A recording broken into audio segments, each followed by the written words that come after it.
بسم اللہ الرحمن الرحیم وبہ نستعین سبحانک لا علم لنا الا ما علمتنا انک انت العلیم الحکیم رب اشرح لی صدری ویسر لی امری واحلل عقدۃ من لسانی یفقہوا قولی رب اغفر وارحم انت خیر الراحمین. وعن عمر رضی اللہ تعالی عنہ ایضا قال كنا جلوسا عند رسول الله صلى الله عليه وسلم ذات يوم اطلع علينا رجل شديد بياض الثياب شديد سواد الشعر لا يرى عليه أثر السفر ولا يعرف منا أحد حتى جلس إلى النبي صلى الله عليه وسلم فأسند ركبتيه إلى ركبتيه ووضع كفيه على فخذيه وقال يا محمد أخبرني عن الإسلام. فقال رسول الله صلى الله عليه وسلم الإسلام أن تشهد أن لا إله إلا الله وأن محمد رسول الله وتقيم الصلاة وتؤتي الزكاة وتصوم رمضان وتحج البيت إن استطعت إليه سبيلا. قال صدقت. فعجبنا له يسأله ويصدقه. قال فأخبرني عن الإيمان. قال الإيمان أن تؤمن بالله وملائكته وكتبه ورسله واليوم الآخر والقدر وتؤمن بالقدر خيره وشره من الله تعالى. قال صدقت. قال فأخبرني عن الإحسان. قال أن تعبد الله كأنك تراه فإن لم تكن تراه فإنه يراك. قال فأخبرني عن الساعة. قال ما المسؤول عنها بأعلم من السائل. قال أخبرني عن أماراتها. قال أن تلد الأمة ربتها وأن ترى الحفاة العراة رعاء الشاء يتتابلون في البنيان. قال ثم انطلق فلبث مليا. قال يا عمر ثم قال يا عمر أتدري من السائل؟ قال الله. وقلت الله ورسوله أعلم. قال إنه جبريل أتاكم يعلمكم دينكم أو كما جاء في الحديث. محترم سامعین و ناظرین، ہم نے نبوی رحمۃ اللہ علیہ جو کہ ایک بہت بڑے محدث اور عالم گزرے ہیں، انہوں نے جو کتاب کا مجموعہ تیار کیا 40 حدیثوں کا، جس کو کہ 40 نبوی کہتے ہیں، ان حدیثوں کا ہم نے سلسلہ شروع کیا تھا. آج ہم دوسری حدیث آپ کو سنائے. یہ حدیث ذرا طویل ہے، لمبی ہے، لیکن بہت جامع حدیث ہے، اور یہ حدیث سب کے لیے یاد کرنا آسان بھی نہیں ہے، لیکن اس کے ایک ایک ٹکڑے یاد کر سکتے ہیں. مثلا اسلام کس کو کہتے ہیں؟ مل اسلام. الاسلام ان تشهد ان لا الہ الا اللہ وان محمد رسول اللہ وتقیم الصلاة وتؤتی الزکاة وتصوم رمضان وتحج البیت ان استطعت الیہ سبیلا. اس طرح اسلام کی ایک جامع تعریف ہو جائے گی، ایمان کی اسی طرح، احسان کس کو کہتے ہیں اس کی، قیامت کی علامتیں کیا ہیں اس کی. اس طرح اس کو 5 حصے میں تقسیم کر کے یا 4 حصے میں تقسیم کر کے یاد کرنا آسان ہے. بہرحال یہ حدیث ہم نے طویل حدیث آپ کو پڑھ کر سنائی. اس حدیث کے اندر بہت ساری باتیں ہم کو غور کرنے کی ہیں. پہلی بات تو یہ ہے کہ یہ حدیث کب ہوئی. یعنی بعض حدیثوں کے متعلق شارحین حدیث لکھتے ہیں یہ حدیث فلاں سال میں پیش آئی، یہ واقعہ فلاں سال میں پیش آیا. اس طرح اس کے متعلق اگر ہم غور کرتے ہیں تو محدثین نے کچھ لکھا ہے. یہ حدیث معلوم ہوتا ہے کہ صاحب وہ ہجرت کے آخری سالوں میں نازل ہوئی. یوں سمجھ لیے 8 یا 9 ہجری میں یہ حدیث گویا اللہ کے رسول کے پاس حضرت جبریل علیہ السلام کے آنے کا واقعہ بعض لوگوں نے ذکر کیا ہے.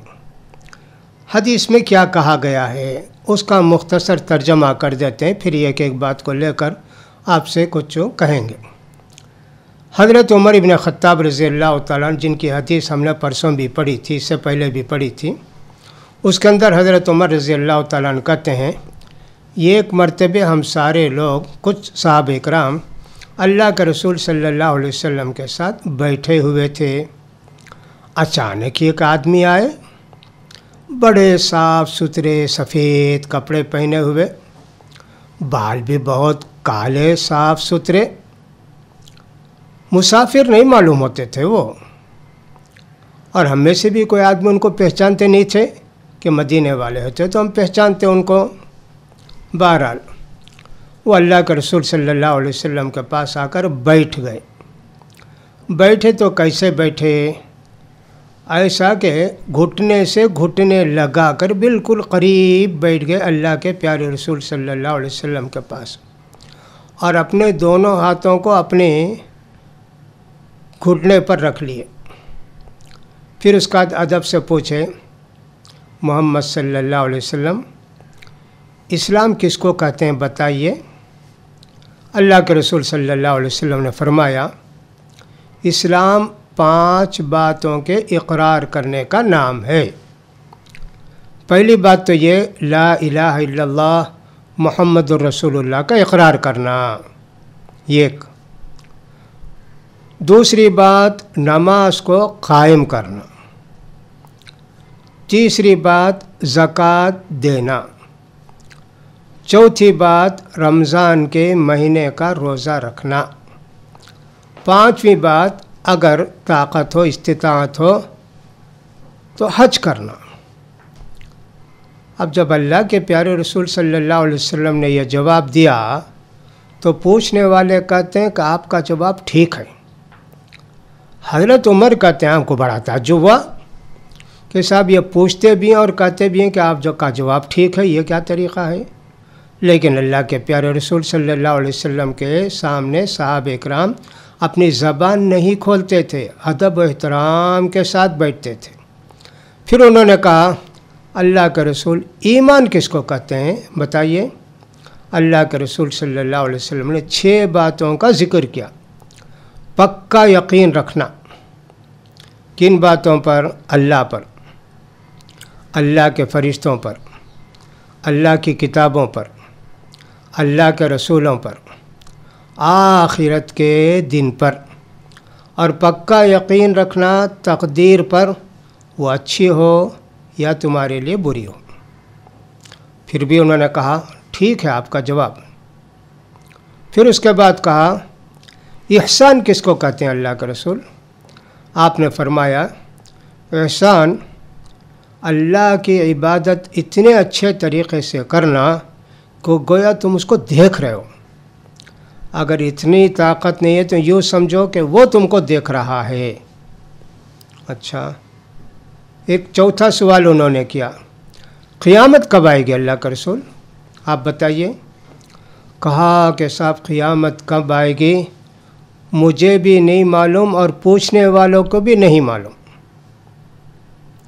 اب انہوں نے کہا قیامت کی کچھ علامتیں آپ بتا سکتے ہیں؟ کہاں؟ ایک بات تو یہ ہے کہ لونڈی اپنی مالکن کو جنے گی۔ دوسری علامت آپ نے یہ بتائی قیامت کے قریب تم دیکھو گے کہ بہت سارے ننگے پیر، ننگے بدن والے اور بکری چلانے والے جن کی کوئی حیثیت نہیں ہوتی ہے، بہت معمولی لوگ ہیں، یہ لوگ بڑی بڑی عمارتیں بنانے میں فخر کریں گے۔ یہ فرمایا اللہ کے پیارے رسول صلی اللہ علیہ وسلم نے۔ اس کے بعد یہ آدمی چلے گئے۔ جانے کے بعد اللہ کے رسول صلی اللہ علیہ وسلم نے حضرت عمر رضی اللہ تعالیٰ عنہ سے کچھ دیر پوچھا، کچھ دیر بعد پوچھا، یا کبھی پوچھا عمر وہ ایک آدمی آ کر سوال کر رہے تھے نا اسلام ایمان، کون تھے معلوم؟ کہا کہ مجھے کیا معلوم اللہ کے رسول، آپ کو معلوم، اللہ کو معلوم، آپ کو معلوم۔ کہ وہ جبریل علیہ السلام تھے جی، وہ تم کو تمہارے دین کی باتیں سکھانے بتانے کے لیے آئے تھے۔ یہ اس حدیث کا ایک طرح سے سیدھا سادہ ترجمہ ہوا۔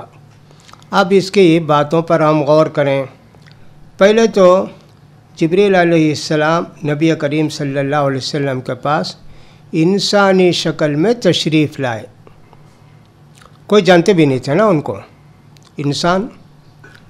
تو معلوم یہ ہوتا ہے کہ اللہ تعالیٰ فرشتوں کو اپنی مشیت اور ارادے سے یہ اختیار دیا ہے وہ جس شکل میں چاہیں اپنے آپ کو بدل لیں. جیسے اللہ کے رسول صلی اللہ علیہ وسلم کے پاس ایک آدمی کے شکل میں آئے، اور ایک صحابی تھے مدینہ میں دحیہ کلبی، بہت خوبصورت، بہت صاف ستھرے رہنے والے. اکثر جبریل علیہ السلام ان کی شکل میں آتے اللہ کے رسول کے پاس اور بات کر کے چلے جاتے. یہ باتیں کبھی صحابہ سنتے کبھی نہیں سنتے. اسی طرح سورہ مریم میں اور دوسری صورتوں کے اندر یہ ذکر ہے کہ حضرت مریم علیہ السلام نہانے جب گئیں، پاک ہونے جب گئیں، تو حضرت جبریل علیہ السلام ایک مکمل انسان کی شکل میں ان کے سامنے آئے. حضرت مریم علیہ السلام ان کو دیکھ کر گھبرا بھی گئیں اور کہا کہ اللہ تو حفاظت فرما، یہ کون ہیں؟ تو جبریل علیہ السلام نے بتایا کہ میں اللہ کا فرشتہ ہوں. تو معلوم یہ ہوا کہ سب فرشتے جیسے چاہیں اللہ جیسے چاہتا ہے ان کو بھیجتا ہے. اسی طرح ہم دیکھتے ہیں کہ ایک صحابی تہجد کی نماز پڑھ رہے تھے، اسید بن حضیر. اچانک ان کا گھوڑا اچھلنے کودنے لگا. ان کو بڑی پریشانی ہوئی اس لیے کہ ان کا بچہ وہیں قریب میں سویا ہوا تھا، یحییٰ نامی بچہ. اب ان کو ڈر یہ ہوا کہ صاحب یہ گھوڑا اگر رسی کاٹ کے دوڑا تو میرے بچے کو مار دے گا. اس لیے وہ نماز دیکھے تو اوپر کوئی روشنی نظر آ رہی ہے جیسے تارے ہوں، اور قریب میں آ گئے ہیں. ان کو نماز ختم کر کے انہوں نے دیکھا تو وہ سب چلے گئے. اب سمجھ میں نہیں آیا کہ اس سے کیا بات ہوگی. نبی کریم صلی اللہ علیہ وسلم سے آپ نے ذکر کیا تو آپ نے فرمایا کہ فرشتے تھی جی جو تمہاری قرات پسند کر کے سن رہے تھے. اگر تم فجر تک پڑھتے ہی رہتے تو فرشتے بھی وہیں رہتے اور لوگ بھی ان کو دیکھتے. تو معلوم ہے کہ فرشتے ویسے بھی آتے ہیں بادل کی شکل میں، جھرمٹ کی شکل میں. اسی طرح ہم دیکھتے ہیں یہ جن ہے نا، شیاطین، ان کو بھی اللہ نے اس طرح کی طاقت دی ہے، اپنے آپ کو وہ بدل لیتے ہیں. حضرت ابو ہریرہ رضی اللہ تعالیٰ عنہ کے ایک مرتبہ نبی کریم صلی اللہ علیہ وسلم نے صدقے کے کھجور بحرین سے آئے تھے. مسجد میں ڈال کے حضرت ابو ہریرہ سے کہا ابو ہریرہ تم ان کی حفاظت کرو رات میں.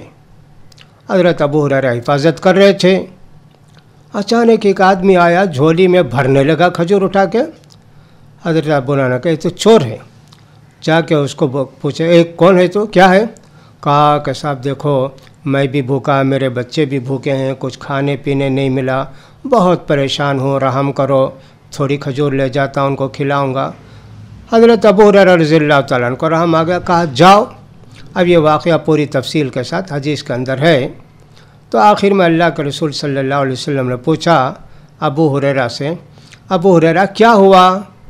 3 دن اسی طرح آتا تھا. تیسرے دن پوچھتے اللہ کے رسول. کہا اللہ کے رسول وہی آیا، اب میں اس کو پکڑ کے آپ کے پاس لانا چاہتا تھا. اس نے کہا کہ میں تم کو ایک اچھی دعا سکھاتا ہوں، اس کے بدلے تو چھوڑ دو نا. میں نے کہا چلو جی دعا سکھاتا ہے تو وہی سیکھ کے اس کو چھوڑ دیں. تو لہٰذا انہوں نے اس کو چھوڑ دیا. دعا کیا سکھایا؟ کہا کہ جب تم سونے لگو، بستر پر جانے لگو، آیت الکرسی پڑھ کے جاؤ، کوئی بھی شیطان تمہارے قریب نہیں آئے گا.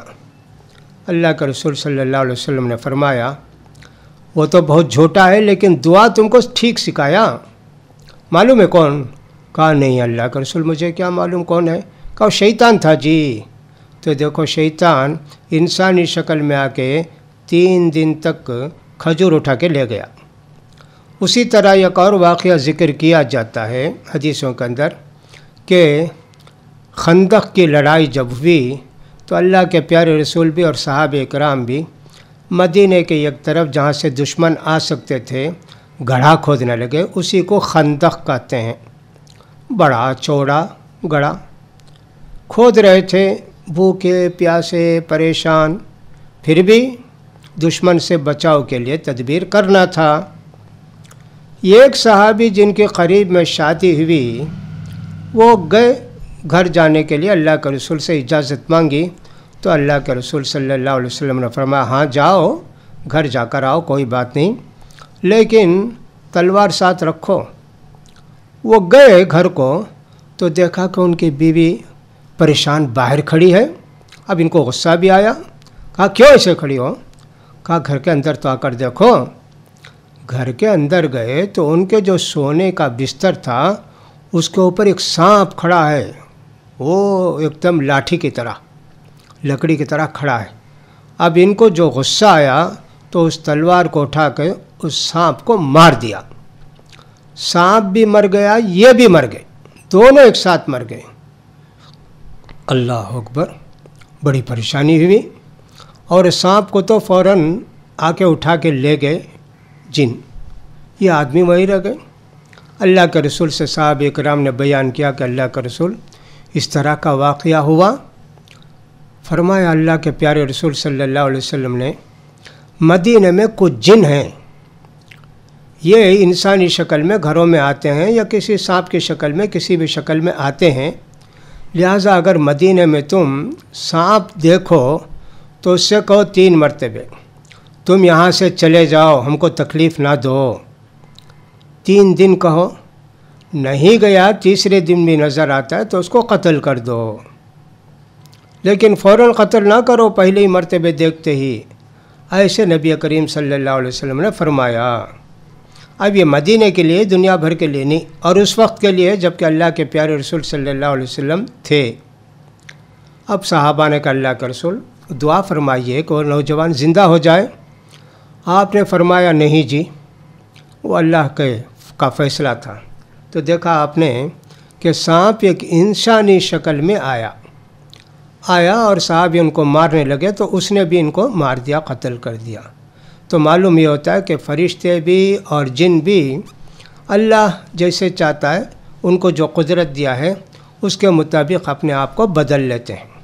قرآن مجید میں اللہ تعالیٰ فرماتے ہیں اِنَّهُ يَرَاكُمْ هُوَ وَقَبِيلُهُ مِنْ حَيْثُ لَا تَرَوْنَهُمْ، شیطان تم کو دیکھ سکتے لیکن تم ان کو نہیں دیکھ سکتے۔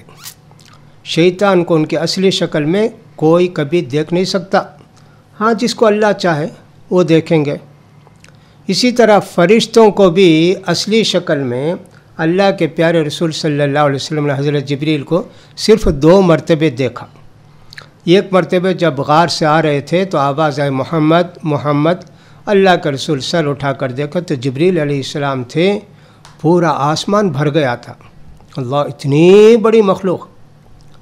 ایک اور مرتبہ نبی کریم صلی اللہ علیہ وسلم نے حضرت جبریل علیہ السلام کو دیکھا جب معراج کو تشریف لے گئے، اس کا ذکر سورہ نجم کے اندر ہے۔ 2 مرتبے جبریل علیہ السلام کو ان کی اصلی شکل میں دیکھیں۔ اور اللہ تعالیٰ سورہ فاطر کے اندر فرماتے ہیں الحمدللہ فاطر السماوات والارض جاعل الملائکۃ رسلا اولی اجنحۃ مثنی وثلاث ورباع یزید فی الخلق ما یشاء۔ ساری تعریف اللہ کے لیے ہے جو آسمان اور زمین کا پیدا کرنے والا ہے۔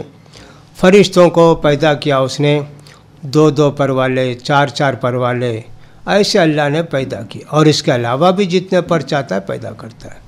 تو حضرت جبریل علیہ السلام کے 600 پر ہیں، اتنی بڑی مخلوق ہے۔ تو فرشتوں کا ذکر بعد میں بھی آئے گا، تو وہاں ذرا تفصیل کے ساتھ دوسرے فرشتوں کے تعلق سے بتانے کی کوشش کریں گے۔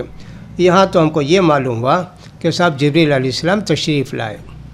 اس وقت اللہ کے رسول صلی اللہ علیہ وسلم صحابہ کے ساتھ بیٹھے ہوئے تھے۔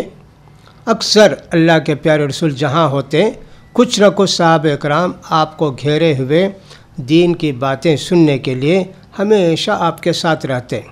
ان کو بھوک کا خیال نہیں، آرام کا خیال نہیں، کاروبار کا خیال نہیں، بس اللہ کے پیارے رسول صلی اللہ علیہ وسلم کی باتوں کو سننے کا ان کو شوق ہوتا، ان کو خواہش ہوتی، تو لہٰذا اللہ کے پیارے رسول بیٹھے رہتے ہیں۔ باہر سے آنے والے کو معلوم بھی ہوتا نہیں کہ اللہ کا رسول کون ہے، سب مل کر بیٹھے ہیں نا۔ اس لیے اللہ کے رسول صلی اللہ علیہ وسلم کا ڈریس کوئی خاص نہیں تھا اور کوئی دوسری بحیثیت بھی نہیں تھی۔ صحابہ کی خواہش ہوئی کہ اللہ کے رسول صلی اللہ علیہ وسلم کے لیے کوئی کرسی کی طرح کوئی چیز بنا دیں تاکہ ہم لوگ بیٹھیں تو اللہ کے رسول ذرا اونچی جگہ بیٹھیں، آنے والا پہچان لے گا اچھا یہ اللہ کے رسول ہیں کیا۔